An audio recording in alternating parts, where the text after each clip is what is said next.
Bonjour et bienvenue dans Bonjour chez vous. On est super content d'être avec vous pour parler d'un thème super important mais très délicat. On en est bien conscient. La souffrance est-elle inévitable? Alors quand on parle de souffrance, on peut entendre toutes sortes de choses et on a nous-mêmes pris le temps de préparer cette émission pour vous apporter quelque chose d'équilibré, quelque chose de biblique, autant possible que ce soit, parce que c'est nécessaire dans ce sujet et on sait que certains d'entre vous, vous nous écoutez dans une condition de souffrance actuellement. Et quand on parle de souffrance, c'est un éventail très très large. Et sachez que c'est avec compassion, avec amour qu'on aborde ce thème aujourd'hui, avec notre ami Frank Poulin et notre invité de la semaine, le pasteur Benjamin Peter-Schmidt de la Porte Ouverte Mulhouse. Yeah. Salut Bonjour Benjamin. à tous les deux et tous ceux qui nous regardent. Bonjour à toi, ça va? Très bien, Oui. très bien. Tu as eu une bonne émission avec nous hier, ça s'est bien passé? Écoute, je l'ai traversé avec le Seigneur. J'ai pleuré dans les loges et après c'était bon. Quelques larmes et après c'était bon. Il l'a traversé. Il l'a traversé, tu sais, tu sens. L'épreuve du feu, tu vois. Même dans la Excellent. vallée, Dieu était avec toi. Amen. Toujours, toujours. Il dresse une table devant moi en face de mes... Non, je vous Eh embête, oh, je tout vous de embête. suite, là. Je vous embête. On avance, Evelyne. Avançons.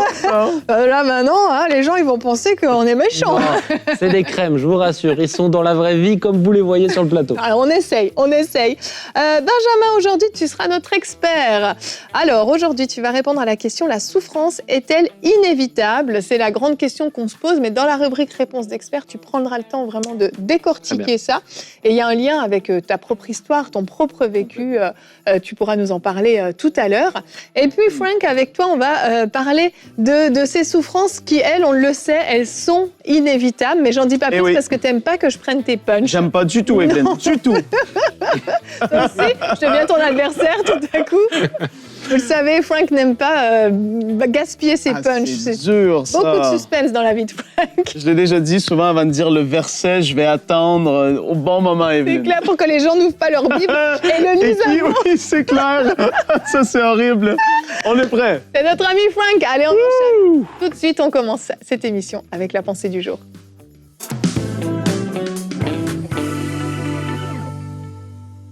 Et on va commencer cette pensée dans les super chapitres de Jean 14, 15 et 16. Trop des bons chapitres. Allez les lire tous les trois d'affilée. C'est trop une bénédiction. Et surtout dans Jean chapitre 15 concernant ce thème d'aujourd'hui par rapport à la souffrance. Et je vais parler de la souffrance plus en général, comme que le Seigneur nous a promis qu'on allait avoir et recevoir une certaine persécution et un certain type de souffrance dans ce monde. Jean 15, les versets 18 à 21. « Si le monde vous déteste, sachez qu'il m'a détesté avant vous. Si vous étiez du monde, le monde vous aimerait car vous seriez à lui. Mais vous n'êtes pas du monde, mais je vous ai choisi du milieu du monde, c'est pour cela que le monde vous déteste. » Trop fort. C'est des paroles qui sont absolument révélatrices. On peut saisir en fait comment le système du monde et évidemment Satan qui est derrière la grande partie de tout ça. En fait, si le monde vous aimerait, c'est parce que vous seriez à lui. Ouais. Mais on n'est pas de ce monde. Il y a vraiment deux combats. Il y a un combat qui est là. On est avec le Seigneur ou on est contre lui. Au verset 20, souvenez-vous de la parole que je vous ai dite, le serviteur n'est pas plus grand que son Seigneur. S'ils m'ont persécuté, ils vous persécuteront aussi. S'ils ont gardé ma parole, ils garderont aussi la vôtre. Mais ils vous feront tout cela à cause de moi, parce qu'ils ne connaissent pas celui qui m'a envoyé. Et Jean, chapitre 16, verset 32 et 33, je vais le dire comme ça. Jésus est en train d'annoncer les dernières heures qui sont devant lui et tout ce qui va se passer pour un peu annoncer et rassurer les disciples qui étaient là avec lui. Et il leur dit, voici l'heure vient et elle est déjà venue où vous serez dispersés chacun de votre côté et me laisserez seul. C'est-à-dire que vous allez être ébranlés. Il va y avoir des temps difficiles qui sont devant nous, mais vous allez me laisser seul. Mais lui, il dit, cependant, je ne suis pas seul car le Père est avec moi. Je vous ai dit cela afin que vous ayez la paix en moi quand tout ça va arriver. Vous aurez à souffrir dans le monde, mais prenez courage. Moi, j'ai vaincu le monde. Et là, on dit « Amen ». C'est une parole tellement une bénédiction de la part du Seigneur. Et quand on pense à cette parole et qu'on regarde aux épîtres aux Romains, et là, on va aller dans le livre aux Romains, Romains chapitre 8, les versets 35 et 36, l'apôtre Paul qui est écrit aux croyants qui étaient à Rome, « Qui nous séparera de l'amour de Christ? Serait-ce la détresse, l'angoisse, la persécution, la faim, le dénouement, le danger ou l'épée? De fait, il est écrit, c'est à cause de toi qu'on nous met à mort à longueur de journée, qu'on nous considère comme des brebis destinées à la boucherie. Ici, Paul dit, mais qu'est-ce qui va nous séparer de l'amour de Christ? Est-ce que ça va être l'angoisse, la persécution, toutes sortes de choses terribles que eux, ils ont vécues et que Paul vivait lui-même. Ils ont vécu, ils ont traversé toutes ces choses. C'était pas de l'inconnu. Ils savaient ce qu'il disait. Et malgré qu'il traversait toutes ces choses, dans Romains chapitre 8, je remonte au chapitre 1 et le verset 8. Tout d'abord, et là, Paul, il salue les croyants en Rome. Il dit, tout d'abord, je dis à mon Dieu, par Jésus-Christ, toute ma reconnaissance au sujet de vous tous, parce que dans le monde entier, on parle de votre foi. C'est énorme. Donc, il vivait toutes ces persécutions. Et souvenez-vous que l'Épître aux Romains a été écrit à peu près 58, à l'an 58 à 60, en plein dans le cœur du règne de l'empereur Néron. C'était la persécution terrible à Rome. Et là, il leur dit, mais votre foi est reconnue dans le monde entier. C'est-à-dire, on parle de vous. Vous êtes des croyants accrochés au Seigneur. Vous aimez le Seigneur. Vous ne vous laissez pas déstabiliser à cause de toutes ces complexités, les choses désagréables qu'on peut vivre.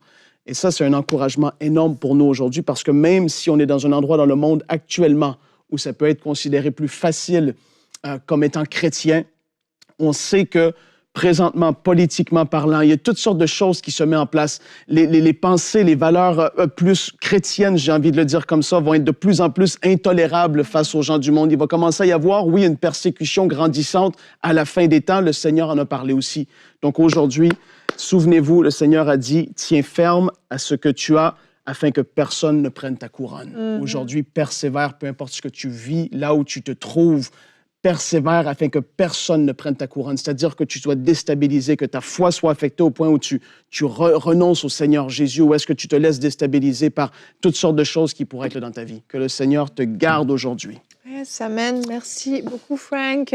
Penser sur la souffrance, Evelyne, c'est jamais agréable. C'est pas des pensées faciles, c'est pas des thèmes qui sont où on se lève et on dit Alléluia, vous allez être persécuté. Ben, t'as envie juste de baisser la tête et puis de rentrer dans ta coquille. T'as pas envie de vivre ces choses, non. Mais c'est une réalité. Et en fait, ce que je trouve magnifique, c'est qu'à chaque fois que Jésus prévient qu'il y aura de l'épreuve, qu'il y aura de la persécution, qu'il y aura de la souffrance, il donne un encouragement avec ou il donne un conseil. C'est-à-dire que le but, c'était pas juste de dire « Bon, je vous préviens les gars, vous allez souffrir, ça va être douloureux ». Non, il y a un but. Et vous allez souffrir, mais faites attention, accrochez-vous, tenez ferme. Et même, je pense que tu l'as lu ce verset, mais c'est notre verset du jour, Jean 16 au verset 33. Jésus dit « Je vous ai dit cela afin que vous ayez la paix en moi. Vous aurez à souffrir dans le monde, mais prenez courage. Moi, j'ai vaincu le monde. » Et oui, Jésus a vaincu le monde, mais ce que j'aime dans ce verset, c'est que Jésus dit qu'il leur donne une certaine paix. Une paix qui vient du ciel. Ce n'est pas une paix de circonstances naturelles où juste on se sent bien, on est détendu. C'est une paix surnaturelle qui nous remplit.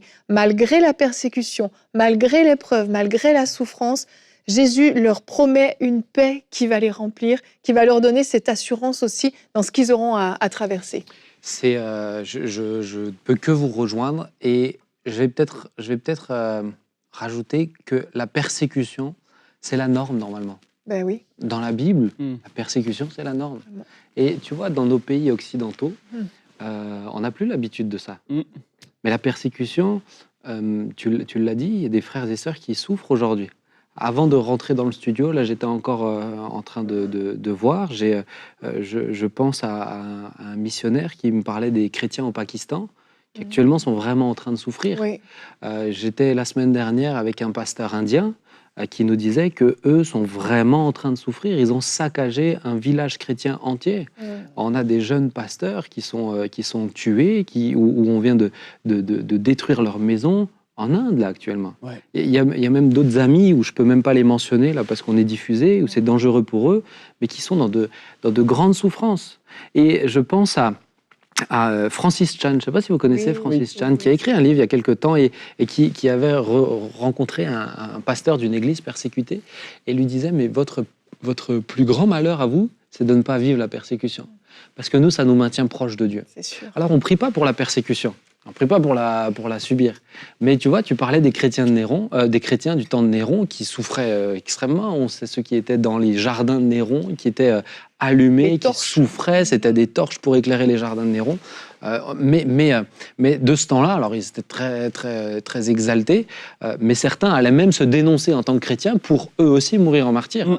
Alors je ne dis pas que c'est peut-être la bonne solution, mais ça nous montre le rapport aussi qu'il y avait à la notion de persécution. Jésus dira « Heureux serez-vous lorsque vous serez persécutés, qu'on dira de vous toutes sortes de mal ».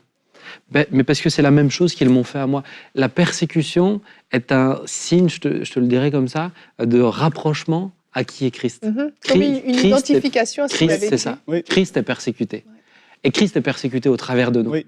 Et quand on vit cette persécution-là, mais j'ai peut-être envie d'encourager tous nos amis qui nous écoutent à dire « Mais ça veut dire qu'ils voient Christ en vous ». Ça ne veut pas dire que quand vous êtes casse-pieds. Je fais cette parenthèse aussi, parce que moi, je connais des frères et sœurs qui vont casser les pieds à leurs voisins et puis à coup de... C'est pas de la persécution, ça. Ah non, là, vous le cherchez un petit peu quand même. C'est de l'agacement. Mais quand c'est vraiment quelque chose de sain, je le dirais comme ça, c'est les chrétiens du temps de la Bible, c'était un privilège. L'Église primitive, c'était un privilège. Tout le livre de l'Apocalypse a été écrit. L'objectif du livre de l'Apocalypse, c'est pas un livre avant tout de ce qui va se passer dans la fin des temps. C'est un livre qui est là pour encourager les chrétiens persécutés. Je dirais que c'est le seul, unique, le but premier, et c'est le seul livre en fait qui a cet objectif premier. Quand vous lisez les textes de l'Apocalypse sous cet angle-là, vous allez voir que vous lirez le livre autrement, mais c'est le but d'édifier les chrétiens qui sont dans la persécution. Et pour moi, tu vois, quand tu parles de ça, Franck, ça me fait vraiment penser, et si je peux le proposer, mais peut-être juste qu'on puisse prier pour tous nos amis. Moi, j'ai des noms en tête, j'ai des visages, j'en ai qui ont fait de la prison, j'en ai qui... Et il faut qu'on puisse les porter. Oui. Parce qu'eux seront au ciel. Et tu sais quoi, ce qui est le plus fou, c'est qu'ils prient pour nous. C'est vrai. Et on peut peut-être pas faire grand-chose, mais on peut déjà prier pour eux. Oui, et je crois que ce cœur-là nous garde aussi proche de cette vérité de l'Évangile. Oui, bien sûr, on peut prier. Seigneur, je veux te bénir, Seigneur, pour la foi de tous nos bien-aimés qui sont en souffrance. Ce n'est pas juste des souffrances qui vont venir, pour eux, ils sont en souffrance actuellement. Seigneur, nous sommes dans un temps sous pression en Occident, et nous le voyons, et il faudrait être aveugle pour ne pas voir ce qui vient au-devant de nous. Mais Seigneur, nous pensons à tous nos amis, je pense à tous nos frères et sœurs en Inde, tous nos frères et sœurs au Pakistan, je pense à tous nos frères et sœurs dans certains pays d'Afrique que je ne peux même pas mentionner, à tous nos frères et sœurs qui sont également en Chine sous pression.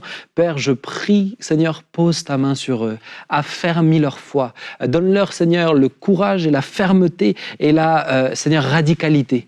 Seigneur, encourage-les. Seigneur, nous te prions, garde-les, protège-les et que, Seigneur, ils puissent toujours se réjouir parce que tu n'es pas loin d'eux. Nous te louons et nous te bénissons, Père. Et je te prierai, Seigneur, pour nous, chrétiens occidentaux, donne-nous de ne jamais les oublier. Donne-nous de ne jamais oublier, Seigneur, qui ils sont. Seigneur, pour toi, mais aussi pour nous. Ils sont de notre famille spirituelle. Seigneur, donne-nous de les aimer, s'il te plaît. Merci, Papa. Amen. Amen. Amen. Merci, Seigneur. Merci, Benjamin. Et quand on priait, je me suis souvenue de cet organisme qu'on a quand même souvent présenté, Portes Ouvertes. Portes Ouvertes. Qui n'est pas la porte ouverte de Mulhouse, ce n'est pas la même chose, mais qui est un organisme. Travail formidable. Un travail exceptionnel.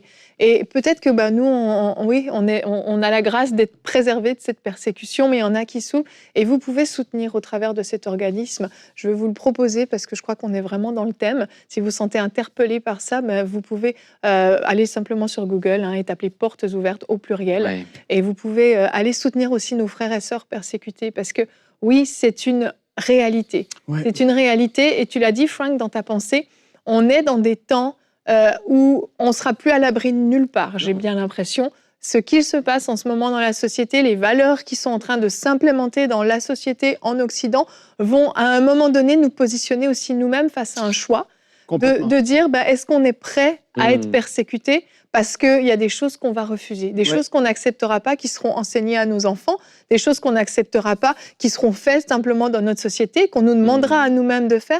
Et à un moment donné, on va devoir se positionner. Et si on ne parle pas de ce thème-là, si on n'est pas préparé à ça, quand on va nous poser des questions, quand on va devoir se positionner, on sera faible, on aura peur et on refusera de se positionner pour Christ et pour rester en accord avec la parole de Dieu. Donc c'est essentiel. On ne pourra jamais plaire à tout le monde.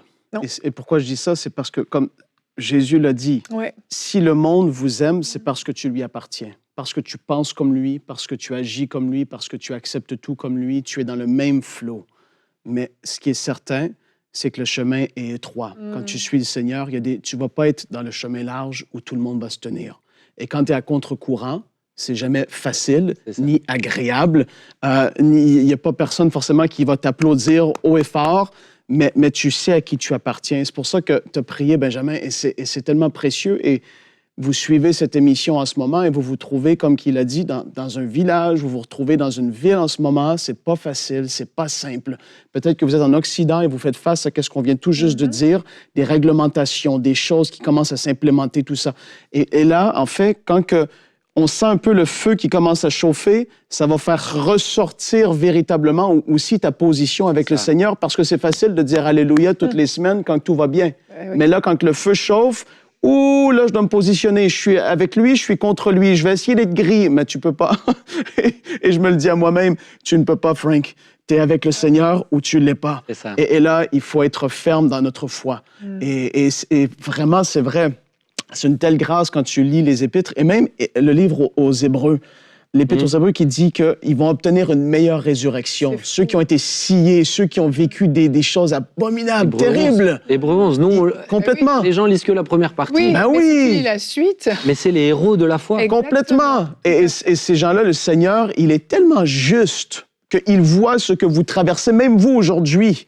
Et il va récompenser chacun selon ce qu'il aura vécu ou subi au nom du Seigneur Jésus. Et ça, c'est une grâce parce qu'il est juste, il est fidèle de récompenser même dans ses épreuves. Et même l'apôtre Paul, il réfléchissait à ça.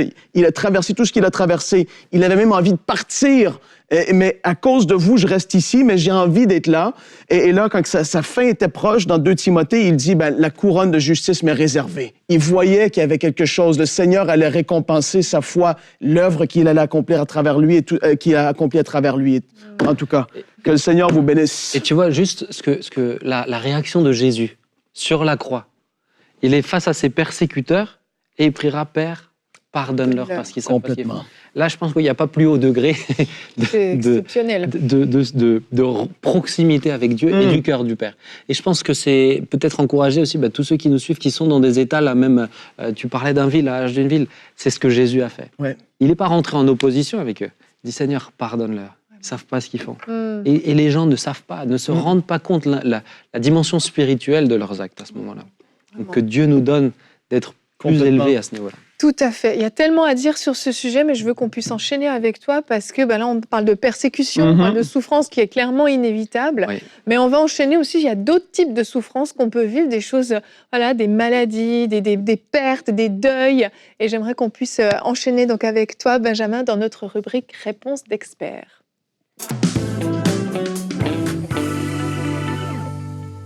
Eh bien, tout à fait. Alors, la souffrance est-elle inévitable? On a parlé de la persécution et tu me l'as enlevé de mes notes, tu vois. Je ne savais pas que tu allais parler de ça, mais je te rassure. Je ne voulais pas que parler de ça parce que donner une définition, déjà, la définition de la souffrance, c'est état prolongé de douleur physique ou morale.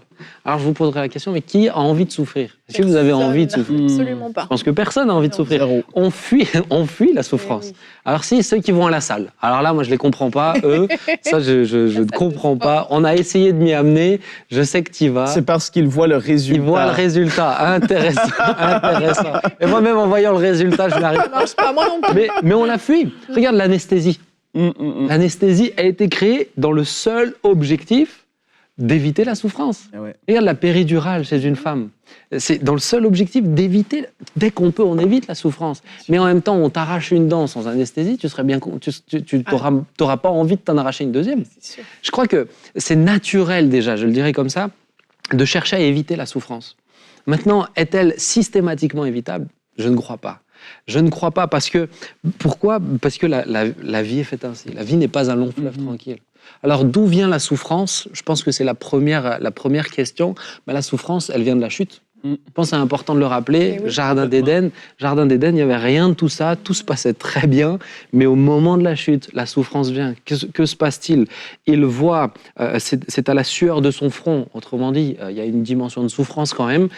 Quand vous devez vivre comme il a vécu, comme le vrai paysan qu'Adam a été à ce moment-là, c'est de la vraie souffrance physique. Et quand on voit ce que les femmes doivent vivre maintenant pour accoucher, mesdames, je loue Dieu que je n'ai pas à vivre ça, parce que je vois mon épouse, et vous êtes des héroïnes en tout cas, de passer au travers de cela, mais la souffrance vient de là. La souffrance vient du péché. Et alors, est-ce que ça pose la question, mais est-ce que nous croyons épargnés de cela? Ben, je ne le crois pas, parce que la nature pécheresse de l'humanité est toujours là. La souffrance vient à cause du péché, effectivement. Si tu as un cancer des poumons parce que tu as fumé 15 paquets par jour pendant 15 ans, la souffrance est liée au péché. Mais si tu souffres parce que tu es chrétienne ou tu es chrétien et ton partenaire, ta conjointe t'a trompé, ton cœur est brisé, c'est lié à cause du péché de quelqu'un d'autre. Le simple fait d'être en contact, le simple fait d'avoir les pieds sur terre fait que potentiellement nous pouvons être touchés d'une manière ou d'une autre par une forme de souffrance.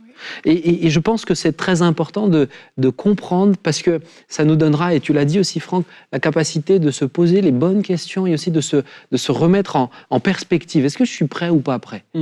Quand on prend le texte de Job, alors souvent on parle de Job, je vais peut-être revenir un petit peu dessus, je crois qu'il y a de bonnes leçons là-dedans. Si vous me permettez de le lire, Job 1, versets 13 à 19. « Alors qu'un jour les fils et les filles de Job mangeaient et buvaient du vin chez leur frère aîné, un messager arriva vers Job et lui dit: les bœufs labouraient, les ânesses broutaient à côté d'eux. Des Sabéens se sont jetés sur eux et les ont enlevés. Ils ont tué les serviteurs à coups d'épée. Je suis le seul à avoir pu m'échapper. » Il n'avait même pas fini de parler que voilà, quelqu'un vient et dit: la foudre est tombée du ciel et a embrasé les brebis et les serviteurs et les a dévorés. Verset 17, il parlait encore lorsque quelqu'un dira: mais les Chaldéens sont venus en bande et se sont précipités sur les chameaux et les ont tués avec les serviteurs. Il n'avait même pas terminé de parler que quelqu'un arrive et dira: mais pendant que tes fils et tes filles mangeaient chez leur frère aîné, un grand vent au-dessus d'eux est venu et la maison sur laquelle ils étaient s'est effondrée. C'est horrible. Mais là, quand il dit il n'a même pas eu le temps de parler, on est en l'espace de 15 minutes. 15 minutes, la vie de Job ne devient que souffrance. Et on n'arrive même pas au stade aussi de la maladie qu'il vivra tout à l'heure. Je pense que ça nous questionne, mais juste le rappeler, parce que des fois on lit la Bible avec beaucoup de distance, c'est un être humain. Est-ce qu'on peut imaginer la détresse psychologique et émotionnelle, la violence de la souffrance qu'il va vivre? Je pense qu'on ne peut pas la réaliser. Mais là, Job se retrouve là-dedans, et je fais cette parenthèse, il y a souffrance physique, mais il y a aussi souffrance morale. Et peut-être le dire peut-être à tous ceux qui ne voient pas la souffrance de leurs proches, parce qu'elle est intérieure, elle est psychique, elle est morale. Je suis très bien placé pour en parler. La détresse, l'angoisse, le mal-être tel que les pensées de suicide et les pulsions suicidaires sont plus faciles que l'idée même de vivre.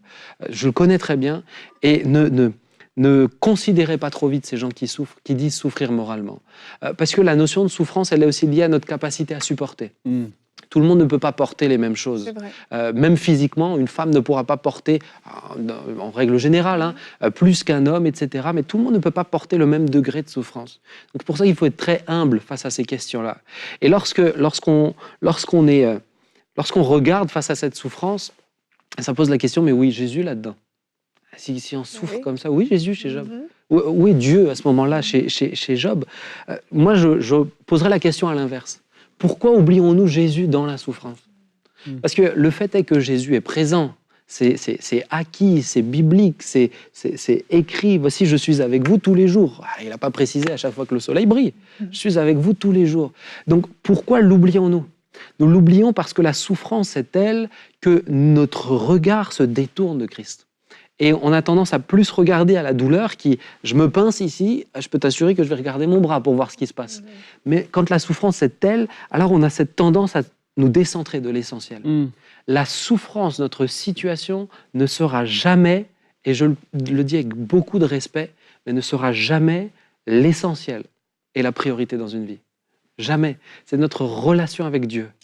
Toujours. Yes. Quelle que soit la situation. Quand on arrive à comprendre ça, quand on arrive à avoir ce degré de maturité, alors on vit les souffrances, mais on les vit différemment. Parce qu'on sait que Jésus est présent. Tu vois, et vous voyez tous les deux facilement, et je pense que ça vous est arrivé aussi, on peut se poser la question, c'est-à-dire pourquoi je vis ça? Pourquoi tu n'as rien fait? Pourquoi ceci? Pourquoi cela? On a le droit au pourquoi. Mais les pourquoi ne vont pas nous aider à aller plus loin, forcément. On a le droit, les pourquoi sont légitimes. Job lui-même, à un moment donné, dira mais qu'est-ce qui se passe quand même? Mais les pourquoi ne nous amènent pas forcément plus loin. Alors, on peut se dire, Seigneur, tu es là, et c'est suffisant. Tu vois, moi, un jour, j'ai mon petit Adam, j'en ai parlé hier. C'est une grande source d'inspiration pour moi. Il était sur mes épaules, il est tombé de mes épaules, directement la tête sur le sol, donc trou dans la tête. Mon frère est médecin, il a fallu lui faire des points de suture sur le crâne, mais je l'ai pris dans mes bras, et c'était à vif, les points de suture sur le crâne. Je peux t'assurer que ça change peut-être pas grand-chose, il souffre, il a de la douleur, mais le fait d'avoir son père qui le tient dans ses bras fera une énorme différence, lui permettra de passer les choses, parce que je le crois, et je vais avancer un petit peu, mais je le crois qu'au travers de la souffrance, nous pouvons aussi apprendre des choses. Pas à cause de la souffrance que en soi, mais à cause du fait que Jésus est avec nous dans la souffrance. Tu vois, on peut apprendre parce que Jésus nous prend par la main. C'est ce que Job vivra.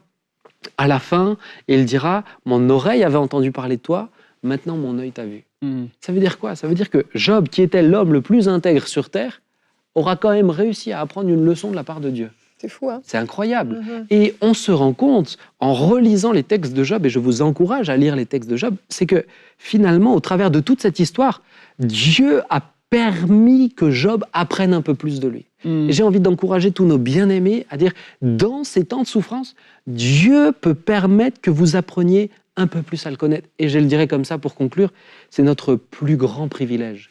Apprendre un peu plus à connaître Dieu. On l'a dit hier, c'est la révélation de Dieu. Il n'y a pas plus grand, il n'y a pas plus extraordinaire que ça. C'est notre plus grand privilège. Alors, chers amis, vous qui êtes dans des temps de souffrance, je ne le prends pas à la légère. Premièrement, le diable fait toujours une œuvre qui le trompe. Deuxièmement, toute chose concourt au bien de ceux qui aiment Dieu. Romains 8, 28, que cela soit une assise pour votre foi. Vous savez, un jour, je discutais avec des paysans et ils plantaient du maïs. Ils disaient, on a un problème, il y a eu trop de pluie. Et quand il y a trop de pluie, les racines, vous savez ce qu'elles font? Elles deviennent paresseuses. Elles restent en surface. Il a besoin de temps en temps d'avoir des temps secs, des temps difficiles, pour que les racines soient forcées à chercher en profondeur. Et je crois que de temps en temps, des saisons difficiles nous poussent à chercher, et dans des temps de persécution, mais d'autres formes de souffrance, maladives, psychiques, émotionnelles, peu importe, Dieu nous permet d'apprendre un peu plus. Merci. Que Dieu nous aide, que Dieu vous aide vraiment, et cela nous permet de traverser les temps difficiles que tout le monde vit, chrétien ou non chrétien, mais ça nous permet de les vivre autrement que les autres. Amen. Amen. Merci Benjamin pour ce thème, comme on l'a dit, qui n'est pas simple à aborder, et je crois que c'est vraiment essentiel, oui, de se souvenir que Dieu est avec nous dans les temps difficiles. Vous n'êtes pas tout seul, vous ne le voyez pas, vous ne le ressentez peut-être pas, mais Dieu est avec vous. C'est ça. Et oui, il est celui qui transforme le mal en bien. Oui, toute chose concourt au bien de ceux qui aiment Dieu. Il y a du bon qui peut ressortir de ce que vous êtes en train de traverser. Il y a du bon pour votre foi, il y a du bon pour votre cœur, il y a du bon pour votre croissance, pour votre maturité. Accrochez-vous à Dieu, vraiment ne laissez pas ces épreuves, ces temps difficiles, le diable vous éloigner du cœur de Dieu, mais au contraire, accrochez-vous encore plus fermement à lui dans ces temps difficiles. Merci à tous les deux pour ce thème qui fut très édifiant. Demain, nous allons parler du service, un thème encore différent. Sers-tu Dieu par amour ou par obligation? C'est le thème qu'on va aborder. Et Benjamin, tu seras encore avec nous. Tu seras notre coach demain et tu vas nous parler du serviteur libre. Eh bien, c'est un très très bon sujet aussi. Le service est souvent mal compris. Alors, on vous invite à nous retrouver demain. Bonjour chez vous.